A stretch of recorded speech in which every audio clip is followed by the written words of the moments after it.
Good morning, dear students. Now, here I am presenting to you the next lecture of Chapter 2 History. Okay, in our previous lecture, we had discussed the different kinds of administration system during the Chola Empire. Okay, now today we will continue with the same chapter, and today's topic is types of land. Now, let's start. Chola inscription mentions several categories of land. Chola वंश के शासन में उस समय जमीनों को कई भागों में बांटा गया था।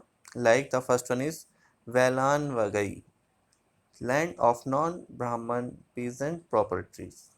और पहला जिसमें इसकी कैटेगरी थी जिसे वेलान वगई कहा जाता था, जो कि ब्राह्मणों से जो हटकर होते थे, दूसरी जाति के लोग होते थे, उनको उसका अधिकार दिया जाता था। The next is Brahmadeya, land gifted to Brahmins. और दूसरी कैटेगरी ब्राह्मदेय का था, जो कि ब्राह्मणों को दान की हुई जमीन को कहा जाता था। नेक्स्ट इज सैलाब होगा, land for the maintenance of A school. तीसरी कैटेगरी थी जिसे साला भोगा कहा जाता था, जो कि स्कूलों के लिए उस समय के पाठशालाओं के निर्माण के लिए दान की जाती थी। द नेक्स्ट इज देवदाना और तिरुनामुट्टुकनी, लैंड गिफ्टेड टू टेम्पल्स। और देवदाना यानी देवों को दान की हुई जमीन, जिसे तिरुनामुट्टुकनी भी कहा जाता था, यानी देवताओं के मंदिर के लिए दान की हुई जमीन।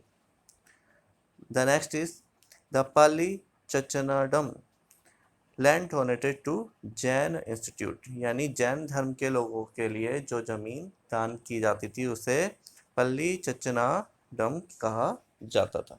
ठीक है। So we have seen that Brahmins often receive land grants और ब्रह्मदेय। हम देखते हैं कि ब्राह्मणों को बहुत ज़्यादा जमीन उस समय में दान में मिला करती थी, जिसे ब्रह्मदेय कहा जाता था। As a result a large number of Brahmin settlement emerge in the Kaveri valley as in other parts of South Indian. और यही कारण है कि उस समय कावेरी नदी के आसपास ब्राह्मणों का एक बहुत ही ज़्यादा प्रभाव हुआ और उनकी बहुत सारी बस्तियां वहां पर बसी। Each Brahmadeya was looked after by an assembly और सभा of prominent ब्राह्मण लैंड होल्डर्स। और हर ब्रह्मदेया यानी जिसको जमीन दान में मिलती थी, वो उस सभा में शामिल होता था, जिसमें पहले से कई विशेष ब्राह्मणों के सदस्य होते थे।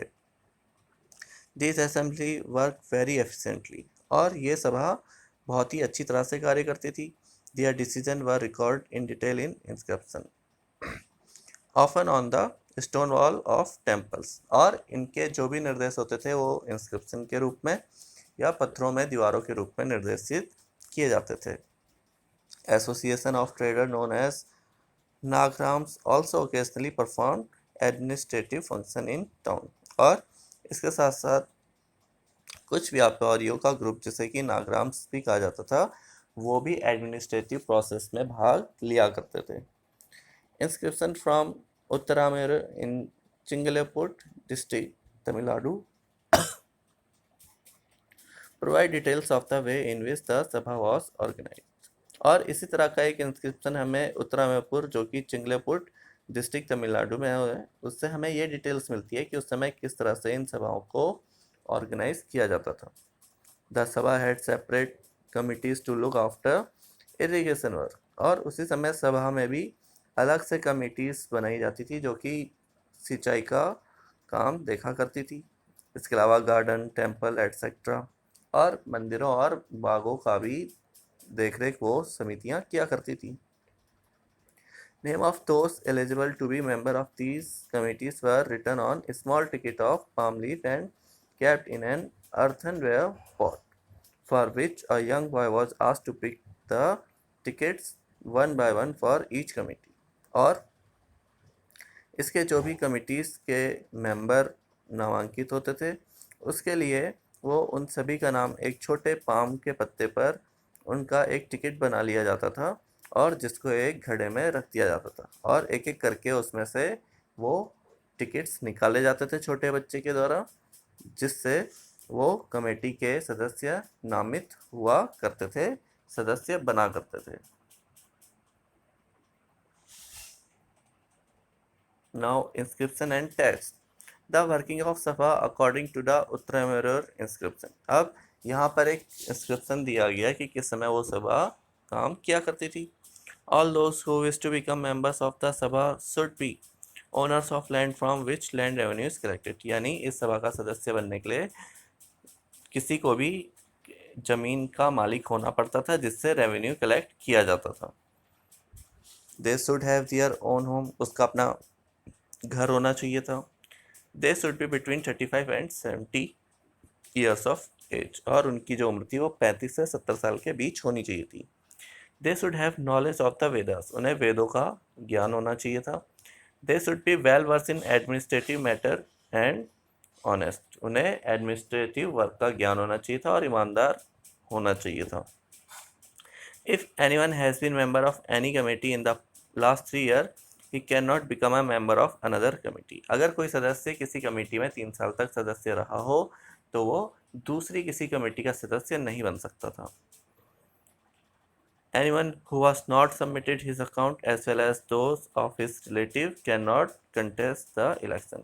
ऐसा कोई भी व्यक्ति जिसने अपने जो अकाउंट्स है, लेखा जोखा है, वो सबमिट नहीं किया है या उसके रिश्तेदारों का भी जो लेखा जोखा वो सबमिट नहीं किया है, वो इस चुनाव में भाग नहीं ले सकता था।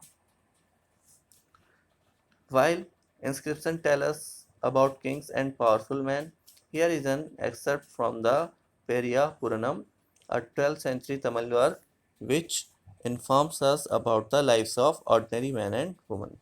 जहाँ इंस्क्रिप्शन से हमें राजा और उसकी शक्तियों के बारे में पता चलता है, वहीं एक पेरिया पुराणम का 12th सेंचुरी में लिखा हुआ तमिल का वर्क है जिससे हमें वहाँ के साधारण लोगों के जीवन शैली के बारे में पता चलता है। On the outskirts of Edenar was a small hamlet of Puliyas, a name used for a social group considered outcast by Brahman and Velas. और यहाँ पर ये बताया जा रहा है कि एडुनार जो कि पुलिया से बाहर एक स्मॉल ग्रुप था, ये ऐसा ग्रुप था जो कि वो लोग थे जो ब्राह्मण नहीं थे और दूसरी जातियों के लोग थे, वो अलग रहा करते थे। Estate with small huts under old thatches and inhabited by agrarian laborers engaged in manual occupation. और ये वो लोग थे जो झोपड़ी या इस तरह के छोटे कच्चे मकान बनाकर वहाँ पर अलग अलग मजदूरों के काम काज किया करते थे। In the threshold of the huts covered with a strip of leather, little chickens moved about in groups. Dark children who wore bracelets of black iron were prancing about carrying little puppies. और यहाँ पे एक दृश्य दिखाया गया है कि वहाँ पर छोटे छोटे घर होते थे, उनमें कुछ पालतू जानवर या मुर्गियाँ भी उनके आंगन में होती थी और उनके जो बच्चे थे वो धातु की बनी हुई कुछ ब्रेसलेट जैसी चीजें पहनकर खेला करते थे। In the shade of the Marudu Arjuna trees, a female laborer put her baby to sleep on a seat of leather.